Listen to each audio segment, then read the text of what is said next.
The Denton Arts and Jazz Festival started also in the 80s. So we have had groups, student groups and faculty involved in the Denton Arts and Jazz Festival from the beginning.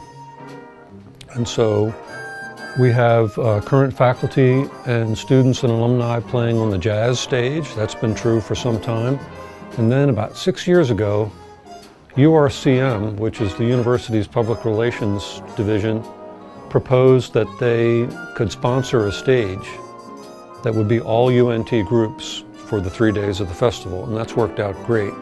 That's called the UNT Showcase Stage. So that's all student groups.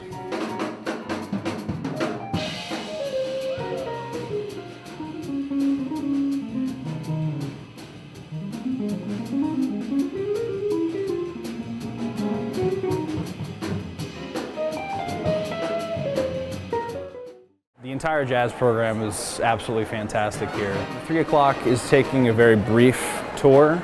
We will be stopping at a high school in Oklahoma and performing for them. Then the very next night we will be performing at a university in Wichita, Kansas, featuring famous jazz vocalist Carmen Bradford.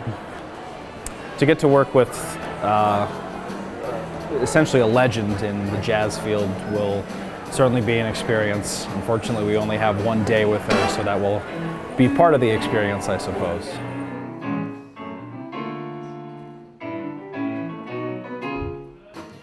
Then they also have what's called sectionals. That means all the saxophones will get in a room and work on their part. All the trumpets will get in a room and work on their part.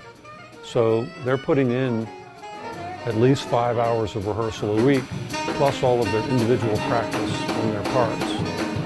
So the whole semester's preparation goes into what people will hear on the Denton Arts and Jazz Fest.